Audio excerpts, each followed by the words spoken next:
Hello and welcome to a new episode of Interpreting India. From geopolitical complexities to economic uncertainties, India faces critical challenges in its quest for a more prominent role on the world stage. This season, we at Carnegie India continue to bring voices from India and around the world to examine the role of technology, the economy, and international security in shaping India's future. In today's episode, we delve into one of the most consequential debates shaping the future of artificial intelligence development, the open versus closed debate. This debate goes far beyond technical choices made and could carry profound implications for global innovation, safety, and the distribution of economic power. On the one hand, market forces appear to be driving the push for open source AI, with developers seeking alternatives to proprietary systems, researchers advocating for transparency and collaboration, and companies looking to break free from the grip of big tech. There are also policy and regulatory concerns surrounding the potential risks that could emanate from openly released foundation models, including harmful content generation, cyber attacks, or worse. The recent release by Chinese startup DeepSeek of its open source R1 LLM, which rivals the performance of LLMs built by industry giants in the United States, has also brought new urgency to this issue. However, on the other hand, closed models also present their own set of concerns. From the concentration of AI capabilities in the hands of a few powerful companies, to limited transparency and accountability, to potential barriers to innovation and competition. There are also questions about whether keeping models closed could actually provide the safety benefits that proponents claim. At the heart of this tension, therefore, lie a few fundamental questions. 1. Do the rewards associated with open source development of AI outweigh the risks? Is closed source more conducive to responsible and safe AI development, or does it simply create different vulnerabilities? And lastly, can we balance the transparency and democratization benefits of open AI models with legitimate safety concerns associated with them? For India, this debate also presents a chance to become a global leader in transparent AI innovation by building a robust open source ecosystem, reducing dependency on foreign AI infrastructure, and harnessing its existing tech talent, all the while maintaining a balance between innovation and responsible development. This episode, and to provide a technologist's perspective on some of these issues, is a distinguished guest, Dr. Kailash Nadh. Kailash is the Chief Technology Officer of Zerodha, India's leading stock brokerage platform, and has led Zerodha's technology and product stack development since 2013. He's also the co-founder and director of Force United, a non-profit foundation based in Bangalore that aims to provide grassroots support to free and open source software projects and communities in India. In addition to being a full stack software developer with more than 2 decades of technical experience, Kailash holds a PhD in artificial intelligence and computational linguistics. His most recent writings also provide a compelling analysis of open source software developments and AI breakthroughs, including in the Indian context. Thank you so much for taking the time. So, in my introduction to this episode just now, I used the term open source quite a few times, open source AI, without really explaining it. So could I maybe request you to give our listeners a brief but colorful sort of understanding of what open source as a model of development means and has meant for so long? And then if you could tell our listeners what open source AI is, what open source AI isn't, and why does this difference matter? Why should anyone really care about open source as a development model? I would say that that's a rather recent understanding or interpretation, especially the post-tech internet boom period, which has really started defining open source as a development model. Although it's absolutely legitimately a development model. However, if you go back maybe around 40 years, open source software started from the free software movement, a rather political, ideological moment. The early tinkerers and hackers, software folks, people like Richard Stallman of the 80s, and this can be traced back to even the 60s, to the dawn of computing. So in the free software ideology, uh, it's very similar to the whole information must be free or information yearns to be free sort of a thing, that line of thinking. You get the liberty to build, create, change, give away software as you see fit. It's a creative expression. It's a form of art. It's seen like that, not just a utilitarian thing. So if I give you software that is considered to be free software, and that consideration has a legal backing, there are these things called free software licenses or open source software licenses. It's literally a few lines of text. It's like a loosely binding contract. So when you get a piece of software, which is free software or open source, I'll get to the distinction quickly. Uh, then you're bound by its rules, and the rules are rooted in really simple forms of liberty. I think there are four. Generally, it's considered to have four tenets: the freedom to read, the freedom to change, the freedom to distribute, the freedom to use software as you see fit. Now, this is the antithesis of commercial or proprietary, not commercial, proprietary software, where one company or a vendor builds something and they give it to you and you're bound to use it the way they stipulate. You don't have access to it. You can't see inside it. You can't see its source code. If something goes wrong, you really have to look upwards to the vendor to fix it for you. So you're at the behest of the proprietary black box software vendor. It started out as a political movement against that, and people started writing software and started releasing the code out there saying you take it and use it, but uh, you you have these liberties, and if you change it, you have to also share the changes. Now that is the some people call it the infectious nature of certain free software licenses, but that's really the spirit of it. You're getting it with full liberties. If you change something, if you improve it, you are now ethically obliged to share it back. So that's how it started. Then soon enough, lots of people got involved, commercial companies got involved, and then came the open source thing. So there's a distinction between free software and open source. So open source is a development model, which is a subset of free software. But free software in general is a more political, ideological model. So the open source folks said we don't have to have such strict licenses. We can have simpler, easier licenses as a development model. So I'll give you software and source code. You use it, you change it, but you don't necessarily have to give the changes back. It's okay. You can keep it private. So free software got a little watered down, and it's still, even 40 years later, it's a huge ongoing debate. So then there is free and open source software. And there's FLOSS, free, libre, open source software. So largely these things are all uh, a tangle of the free software political movement plus open source as a development model. I use all the terms except for free software. I use them interchangeably because personally, I believe that the way forward lies somewhere in between. You don't have to be extremely ideological, and you don't have to be so close-minded as to you completely undermine the ideology. So I generally use the term FOSS, free open source software. And over the last 40 years, from a hobbyist hacker thing, it has become mainstream. The entire internet today runs on open source software. Space station runs open source software. Every single mobile device runs open source software.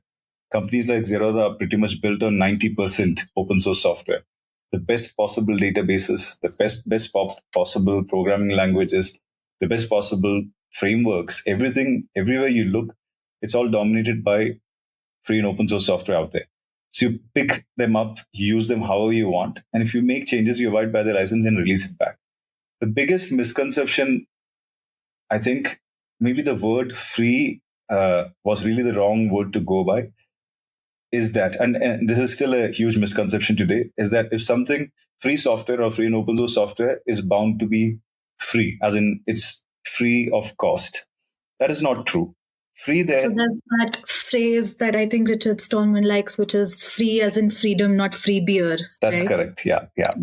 And the ramifications of that one word, free, from 40 years ago, it's still playing out. There's still chaos, confusion, just that one word. But yes, what you just said is right. Free is free as in freedom, the four freedoms, liberty, not really cost. So I can write free and open source software and I give it to you according you full freedoms, but I can charge you for it. So labor, time, effort is not free, but the code can be free, which comes with all the liberties. So this also, from a political movement, this is a software development model. And like I said, pretty much everything, all the software technologies that the world runs on today, free and open source software built by companies, built by hobbyists, individuals, globally maintained. It's probably the biggest cross-cutting collaboration project, the amalgamation of collaboration projects in the history of mankind is open source software collaboration. And it clearly makes sense for AI also. At the end of the day, stuff that we are doing today is software. Most of all these large language models, all the tooling around them, the software required to build them, software required to train them, it's all largely just open source. Now, the model itself, like you mentioned earlier, there are proprietary companies, they're building them closed, but the entire tooling, including the research that spawned this big breakthrough in open source, which is the transformer model, transformer as a concept from Google. The research was also open. So open plus replication plus collaboration, these concepts are all intertwined, and that's why internet tech, this video call, all of these things exist. So some AI companies have taken the open source route, while the others are trying to build black boxes to preserve their moat. And DeepSeek is the best example. There are many open source models out there. In fact, people have taken closed source models and tweaked and turned them, distilled them, changed them into open source models also. At the end of the day, it's bytes that you get, binary, right? And you just have to abide by its licenses. And yeah, so that's, I think, like a 5-minute summary of free software, open source, and here we are with AI/open source. Great. Thank you. Thank you so much. So to double click on that, what do we mean by open source when we're talking about it in the context of AI? Because, like you said, it's still a model of development. If we leave sort of the distinction between free software and open source software aside for a minute, it's a model of development, but the artifacts are a little different, right? So could you also just maybe explain to us what do we mean by open source AI? And also because, like you said, even in the software space, that debate around definition is still sort of going on. And in the AI context, it's now starting to happen where people are interested in defining open source AI. And again, in my introduction, that was a false dichotomy. It's not open versus closed, right? Yeah. There's a lot in the middle. So could you maybe explain to us why the difference matters between when someone says open source AI and someone calls something open source AI, but it's not? With AI, it has really been murky. An AI model is a digital artifact. The tool required to run that model is another digital artifact. There's a whole series of different things. And the definition of open has also been really stretched by some of these proprietary AI orgs. When it comes to software, it's well understood, it's clear. If it's free/or free and open source software, I get the source code. I should be able to compile the source code and run the program myself. It's that simple. And I should be able to understand and read the source code. If somebody obfuscates the code in such a way that I can't read it or I can't run it myself, then it's not really open source. But with models, when we say model, we are really referring to weights. That's the term that is used. And model weights are literally a long series of, let's say, numbers represented digitally as an artifact. You can think of a model as a very large file, several GBs full of numbers. And those numbers have higher representations and meanings, but it's literally one giant file in really simple terms. So there's this thing called open weight models now. Because imagine, take a company like Meta. They were kind of pioneers in doing the whole open thing, not open source yet. When they released Llama, they released it under a certain license, not really a well-known open source license, where it permitted very liberal use of the model. So you could take it, you could change it, do whatever. There were a bunch of stipulations. But did you get the data that went in? Did you get the tooling that was required to create that model? No. So you just got one artifact inside which you can't peek because it has no source code. You got the artifact itself saying, do whatever you want. If you remember back in the day, in the 90s and 2000s, you'd get WinZip as a tool to archive and unarchived programs. You didn't get the source code. Those things were called shareware or freeware programs. So somebody built something, and the final compile artifact was distributed. People were free to use it uh, uh, forever, practically. But if you wanted to change something, if you wanted to peek inside, there's no source code. So open weight models are basically that. You're getting this massively powerful, revolutionary model, which is one giant file. You plug it into your software and you use it infer. It's called inference. You interact with the AI however you want. But if you want to change something, if you want to peek inside, you want to figure out how it was built, there's no source code. So that's an open weight model. I would say that a large company releasing an open weight model is far better than it not releasing anything at all. But is that really open source in the spirit? Does it conform to the definition of free and open source software from the software realm? Not really, no. Then there have been other models who conform to uh, the conventional understanding of open source more, where all the tooling, all the ancillary software required to build the model yourself has been released. How it was created, the parameters that were used, they've all been released as open research. There's a research component here. Even if I give you the tooling, you may not be able to recreate the model unless I also tell you exactly the parameters that were picked. So it's a coagulation of different kinds of artifacts. You need open research, you need open source software tooling to build this. You also need data. Now, data is the really tricky bit here. We know that the biggest AI companies, closed, open, semi-open, etc., they've all scraped off the internet, trained their models on massive amounts of copyrighted material. Now, even the most well-meaning company who really likes open source can't really release that data because of these obvious issues. So even with DeepSeek, they can't ever legally release, although their model tooling, research, etc., they've opened up, they can't really release the training data. So DeepSeek, you can use it in the most unrestricted way because they have picked the right licenses. But can you, using the research and tooling they've opened up, create your own version of DeepSeek? No, because you don't have the data. So that question mark still remains. Even if you have the right licenses, the right spirit, the right artifacts opened up in the right manner, like in open source software where you can just download the code and do it yourself, compile the artifact yourself, can you do it with large language models? You can't, because that data, the juice of this entire thing is unshareable for obvious reasons. So then how do you call something a truly open source AI model? I don't think anybody has an answer yet. Apart from like the calling a model open source for the sake of calling it because it fits the definitional criteria, from a standpoint of innovation, right?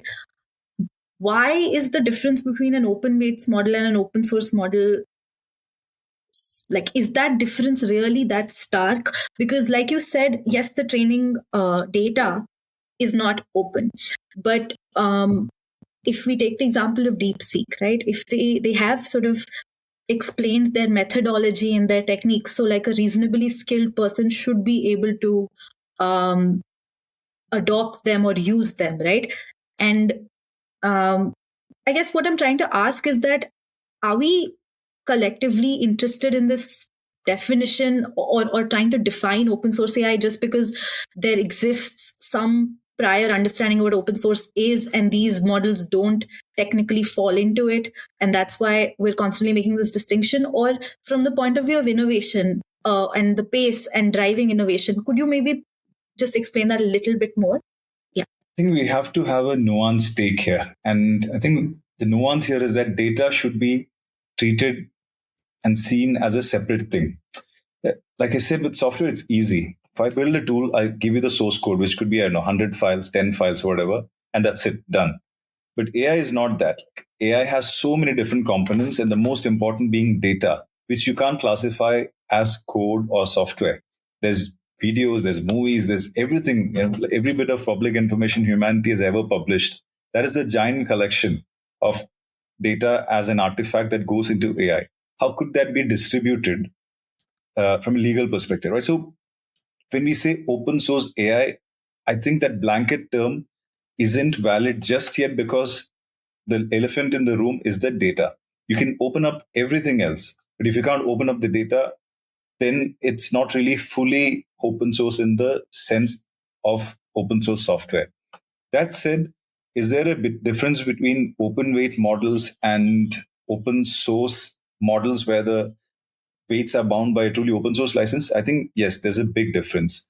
So I can take DeepSeek R1 and I can do whatever I want with it. I can use it in any context. I think it comes under the Apache license, which is a very popular open source license used for software. Yeah, that's what I think it is. So I can take it, I can change it, I can cut it in half, I can do whatever I want. And there are no legal ramifications. Now, can I recreate my own R1, DeepSeek R1 from scratch? I can't because I don't have the data. But this artifact they've given, the research they've given, the tooling they've given, I can do whatever I want with it. I can distribute, I can redistribute. Can you do that with an open weight model? No. The license clearly says that you can only use it for these purposes, use it for research. You can't use it for commercial purposes. So an open weight model is better than getting nothing, at least from an academic curiosity perspective. But an open source model where even if you don't have all the data, I would put it far higher than in value and utility than an open weight model. Because it comes with those liberties and freedoms. Understood. And I think it might be the MIT license. Now, could be MIT. Yeah, I can't recollect. But it's an open source software license that they've used.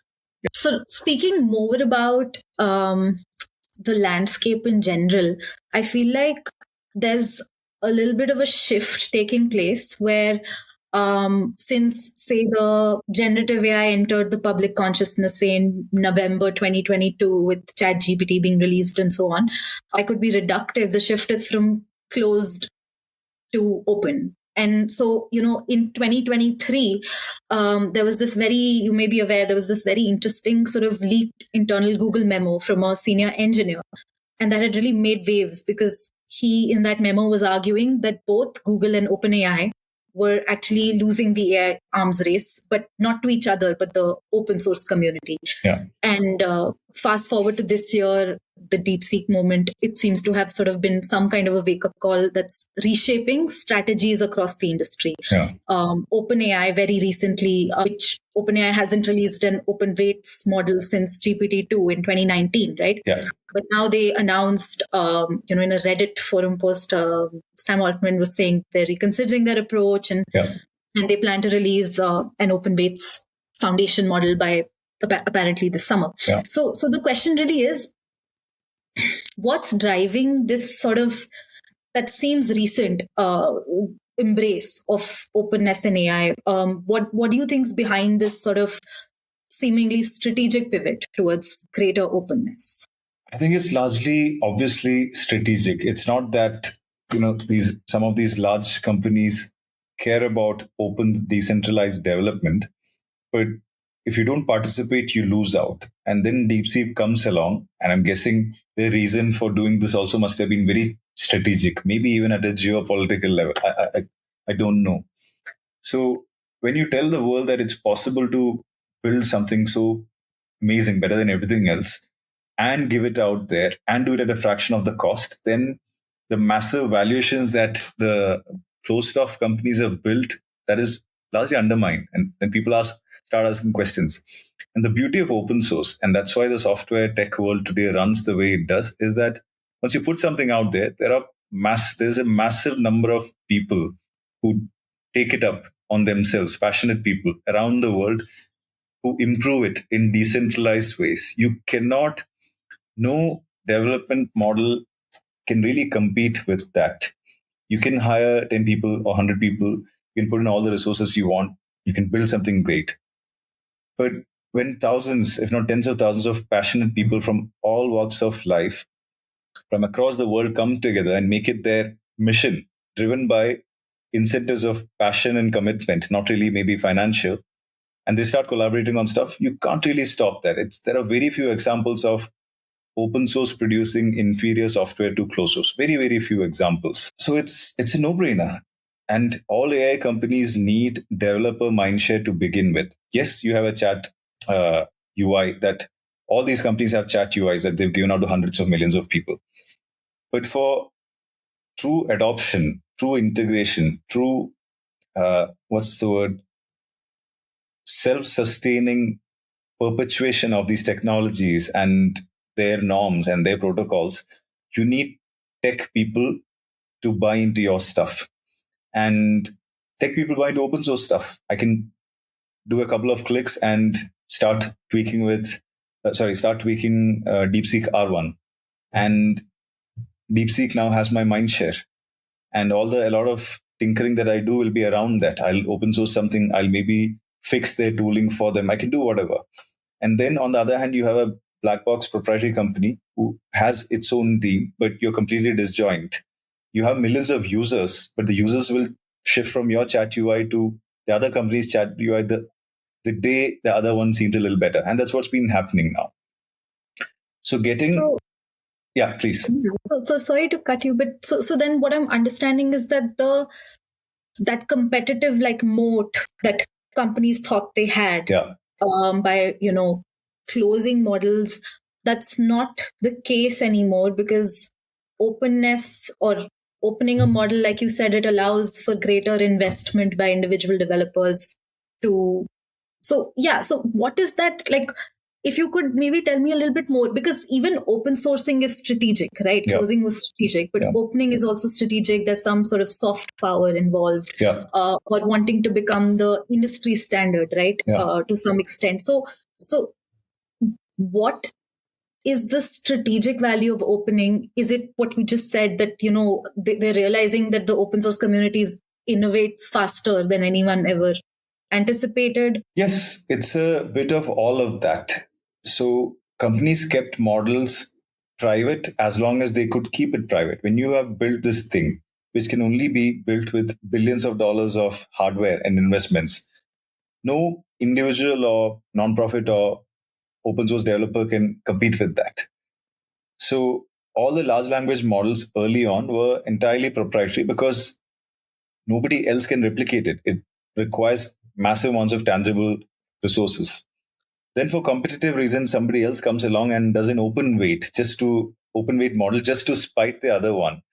These are all, big orgs competing strategically, trying to undermine. And then the final blow was literally DeepSeek coming along and just opening up everything. So these views of the strategic views of open, closed, etc., have evolved rapidly, literally on a weekly or monthly basis across these organizations for various reasons. Them trying to undermine each other. Then somebody else figures out that this gets a lot more mindshare. But ultimately, mindshare is also a really big, important factor. When you have millions of programmers and techies who are employed in numerous places, spending a lot of their time thinking about your technology, that translates. If I have to decide on which AI to integrate in a certain organization, I mean, all of these factors play in, right? If you're familiar with a certain company's tech because it's open source, etc., you played around with it, you experimented with it. Then when a technical decision has to be made by technical people, then it's very likely that you'll go with the thing that you're familiar with that gives you the flexibility. On the other hand, many of these AI tech decisions across large organizations are not really even made by tech people. That's the other unfortunate side. They're made by business people, driven by business incentives or sales relationships and whatnot. That aside, when you get developer techie mindshare, that is a huge moat in itself. And one of the biggest pivots, perhaps in the history of computing and software, would have been Microsoft some 10, 15 years ago, suddenly becoming a very pro open source company. They buy GitHub, the world's largest open source developer platform, for untold billions. They buy NPM, the open source JavaScript package repository. They release VS Code, today used by millions and millions of developers.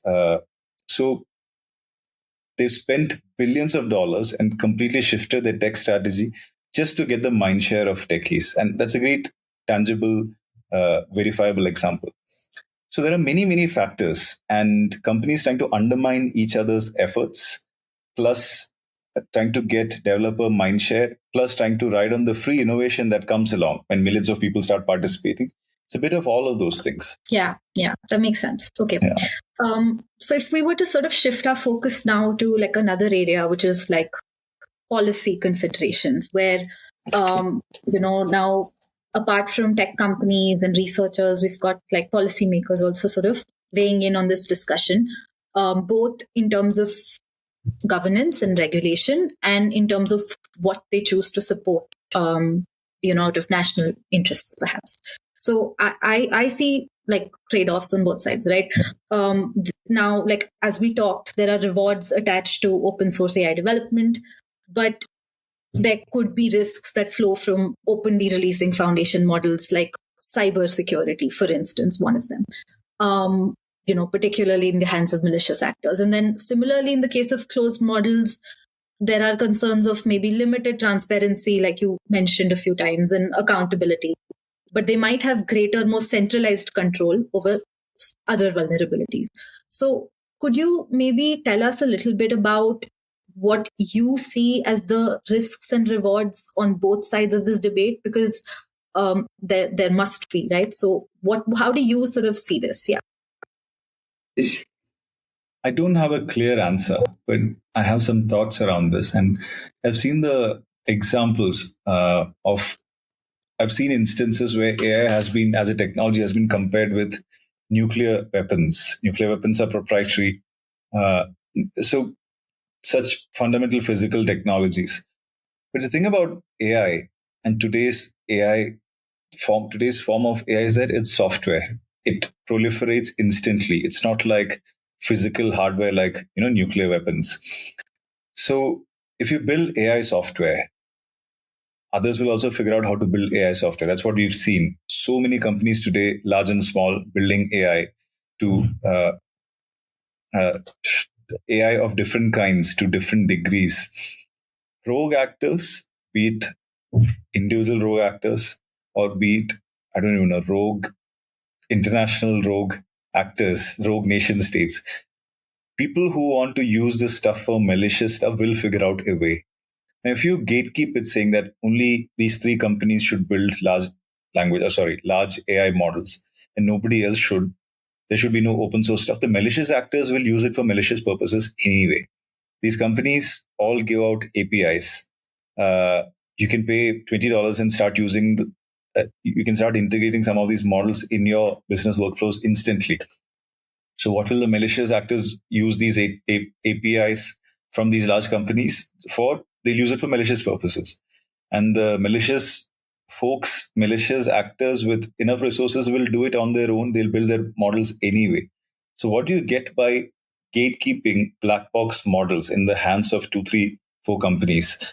You don't really prevent rogue actors, the really serious ones. This stuff will be used for varying degrees of malicious purposes anyway, as long as it's a product in the market, which it is today. It has been from day one.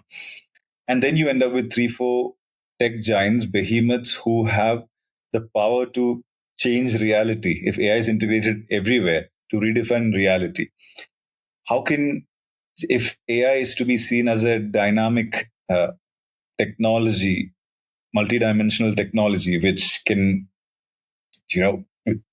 which can deal with anything, be it your abstract thoughts, be it scientific matters, be it absolutely anything at all, it seems absurd that the capability to build, control, tune the ways of, tweak the ways how these models work, direct them in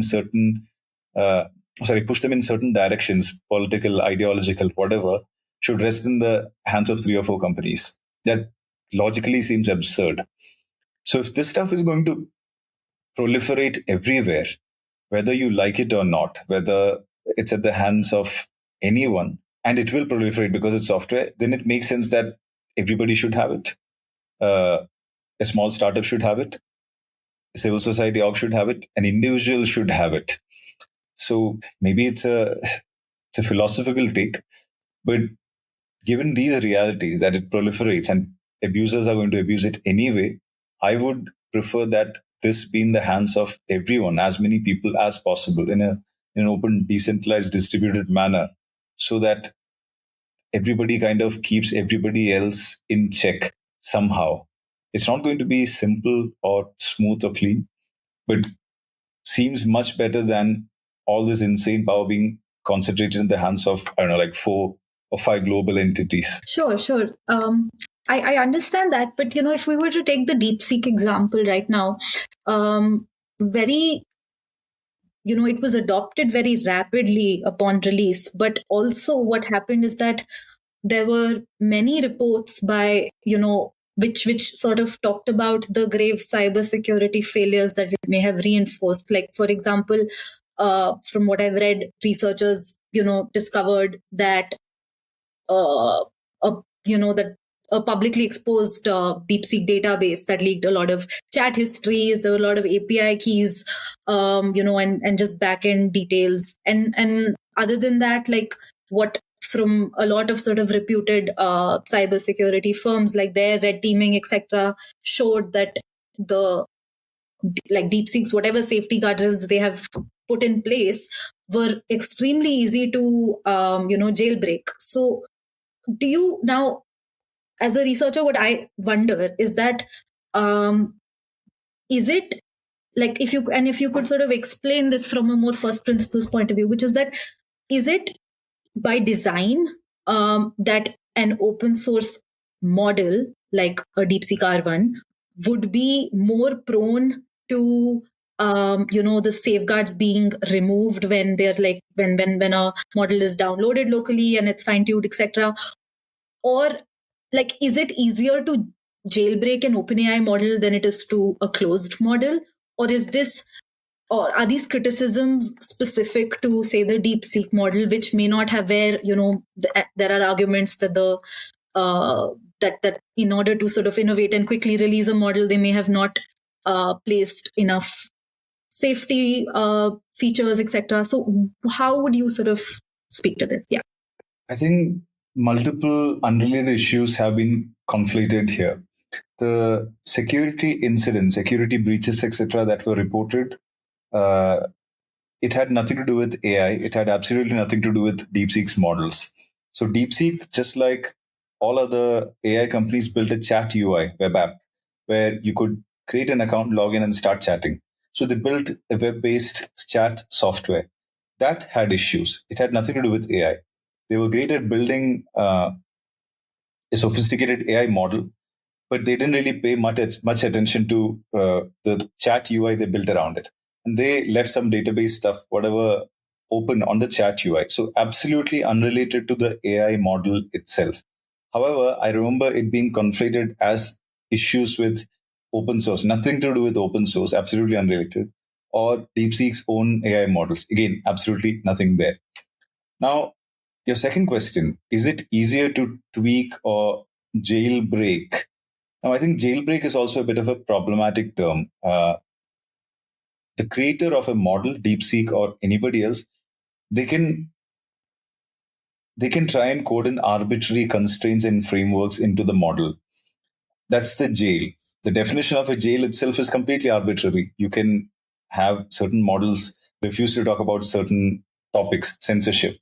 So the whole concept of a jail is very ill-defined. Meta has its own jails. DeepSeek has its own jails. Whoever creates a model they build a model in their image.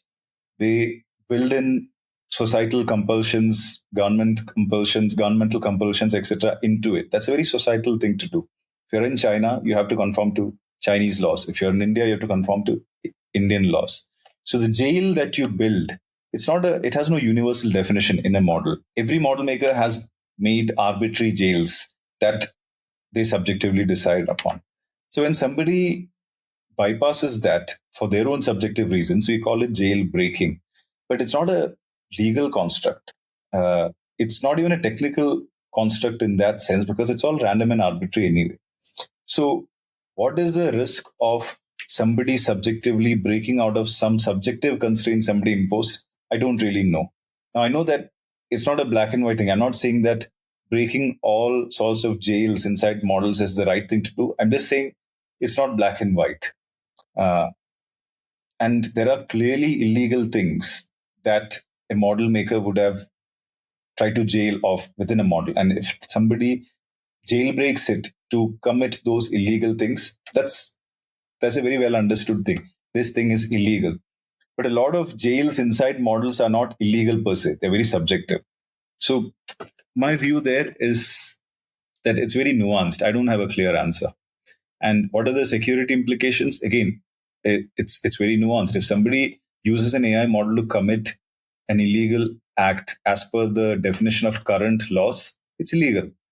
Now, what is really special about an AI open source or non-open source model there? If you're using a hammer to commit an illegal act, it's illegal. If you're using llama open weights to commit an illegal act, it's illegal. Thank you. That's very helpful. So now, if we were to sort of shift the conversation to India's position, but sticking with some of these policy considerations, one key concern that I've heard being voiced is that relying on open source foundation models, one risk sort of attached to it with an entire, say, country's ecosystem building on all these open source foundation models is that they could subsequently be made proprietary or closed source in the future. And this concern appears to have motivated, at least in some degree, the government of India's decision to fund a homegrown large language model under the India AI mission. So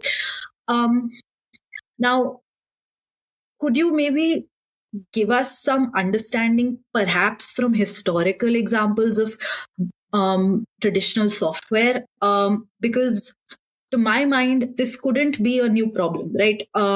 Because that the same concern of, say, an open source software tool or web server or some of the things that we rely on for our, daily Absolutely lives. Everything, like 90% of all software. Yeah, I mean, I can throw some facts out there. 80% of the world's phones are on Android. About 60% of all, websites are on like the Apache and Nginx web servers and so on. But my point is that could this concern still be to some extent well-founded? Because there has been a shift of companies like OpenAI towards a more closed model of development over time, for commercial interests or perceived need for greater control, etc. Or do you think the strategic incentive towards open source by companies that we earlier spoke about, the market push for it, do you think that is strong enough to self-correct for a problem like this? Could you maybe speak to this fear of open source becoming proprietary in the future? I think it's a fundamental misunderstanding. It's an ignorance of history, which is what I was saying earlier. Open source and free and open source software, it's played out over 40 years. The world today runs on it. Trillions and trillions of dollars of tech valuations depend on open source software. And somebody making open source software and suddenly turning it proprietary is not a new thing. We generally call it a rug pull, just like elsewhere.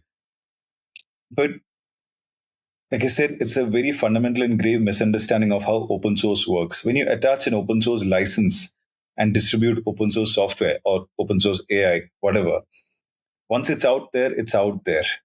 Maybe the next release or the next iteration, you can say, okay, I'm not going to release it anymore. But whatever you push out, it's out there. You can't retroactively make old stuff that you've released closed source. It's simply impossible.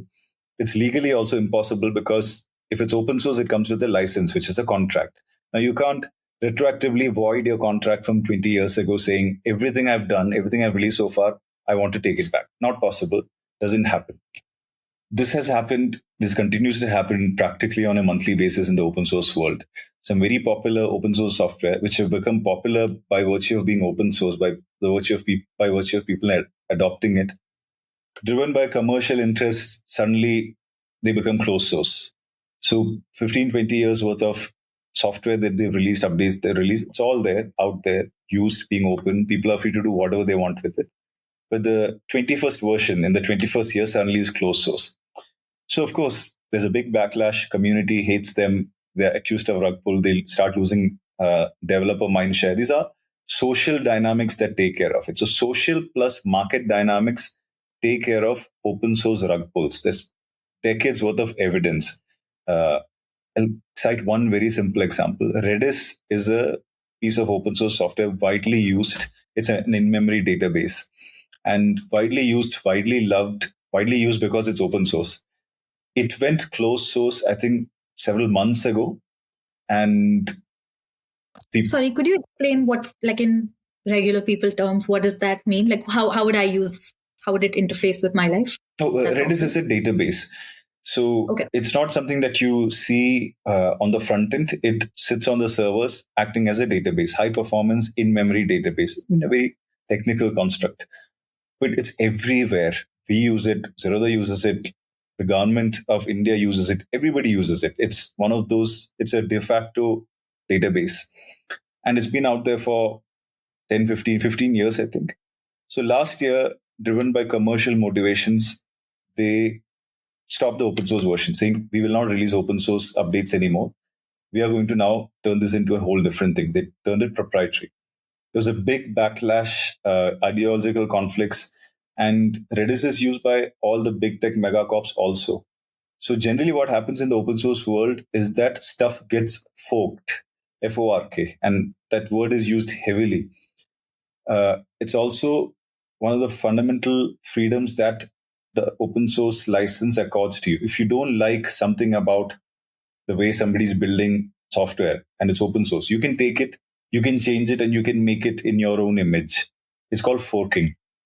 So Redis got forked into something called Valkey, and big tech also committed to it. Now, a lot of developers who are openly contributing to Redis suddenly move to Valkey. This is the mechanism. Forking is the inherent mechanism by which open source rug pulls are taken care of, shaped by societal, social plus market dynamics. Same thing applies to AI. Imagine an entity was using DeepSeek's open source version. They were improving it. They were doing whatever. 2025 May, DeepSeek comes out and says that we are stopping DeepSeek open source. From now on, all our models will be proprietary. So what? You have all the versions, prior versions. You're building on an open source version anyway. Now, yes, it sucks that you will not get, further updates, but the liberty and freedom, you have the choice. You're not really left holding the bag. On the other hand, if let's say an OpenAI says that starting tomorrow we are stopping our chat API access, dead. And if your company depend on them, you're dead. That's it. You have to pay license, and yet they have to keep providing that software as a service thing to you. And the moment they stop, everybody depending on them is dead, right? So that is the difference between open source and the sovereignty it brings in terms of liberty and freedom to self-host and use and do whatever you want versus proprietary. And going back to what I said earlier, any government seeing open source as a risk is fundamentally misunderstanding what open source is, its social dynamics, its technical dynamics of forking, and its legal dynamics, which is you can't just make everything retroactively inaccessible. Great, that's very helpful. So I'm moving towards some of my last sort of questions now, and one of them is, I guess, just a short one to get your perspective on it, which is, India has shown some sort of support towards open source AI. Like, I mean, in the Paris AI Action Summit, PM Modi had sort of called for the need to develop such systems because they can enhance trust and transparency and so on. There have been other efforts on the state government level, but the foundation model that is being built as part of the India AI mission is not expected to be open source, or at least not in the beginning. And so, that remains to be seen. Now, again, there are a lot of considerations that would go into a decision like that. I'm sure, again, strategic and so on. But from a technical point of view, what implications do you think it could have on the startup developer ecosystem? Like, again, is like one interesting counterpoint or in support of this decision could be that by allowing a period of exclusive commercialization that will allow the model to compete globally, perhaps, and and account for some of its development costs and so on. Do you think this is a very big decision? Do you think this is like the implication of saying that, okay, we're not going to open source it right now? Does that matter too much? Or because it's, again, like I mentioned earlier, there aren't just two ways of releasing, right? You can release immediately, you can have a staged release, a more controlled distribution, as some companies have done. So yeah, I just wanted your perspective on this, since it's a bit topical right now. Yeah. I'm not privy to the exact details of these decisions, but not a national mission not backing an open source effort, I think is extremely unfortunate. A startup popping up, raising private capital, building a private model, that's what we've seen, is absolutely fair, I guess, because people are free to do whatever they want to do. Startups are free to do whatever they want to do.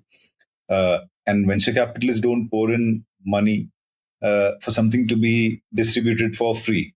So that's the very nature of that sort of capital. But at a national level, from a sovereign perspective, I don't think it is a great idea. There are many reasons, and one fundamental, simple, common sense thing is public money, public code. If public's money, if the taxpayer citizens' money is going to be pushed into innovation, it's a cutting edge innovation, and that is in the hands of a closed group of people, that seems philosophically and fundamentally incorrect.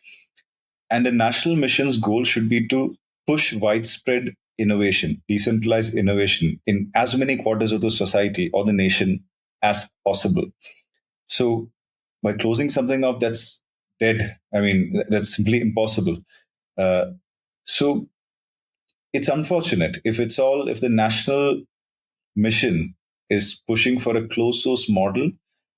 I think any positives it may have, and I don't really even see any positives, will far outweigh, any, the negative aspects of it from all of these philosophical and tangible aspects will far outweigh any little positive impact it will have.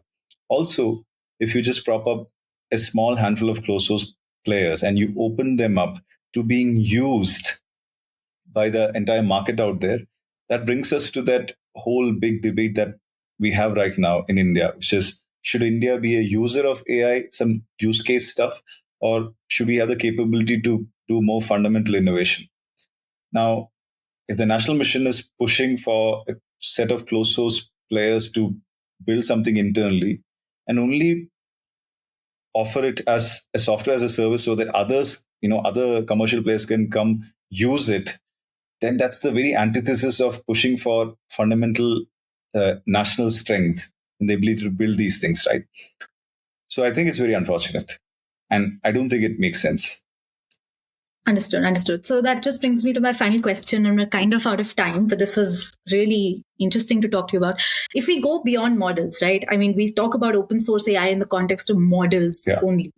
But I do think that we should go beyond models. So could you maybe just in 10 seconds tell us, what do you think India can do? Where is the greatest room for improvement when it comes to setting up an open source AI development ecosystem or building it, and what would it take to get there? If you look at the biggest players in AI right now, even the organizations who build open source stuff, large AI companies who've done closed source models, these have all been companies. These have all been private actors doing it. No nation has really explicitly enabled an open source distributed ecosystem where there is large scale participation or large scale decentralized innovation as a matter of policy. So that would be very novel. And I think that is something we could do. Thanks so much, Kailash. It's been a real pleasure to speak to you. I think we've managed to delve into a wide range of issues. And I think I learned a lot from this conversation. So thank you so much for your time and for sharing your perspective with us. Yeah. Thanks so much. Thanks.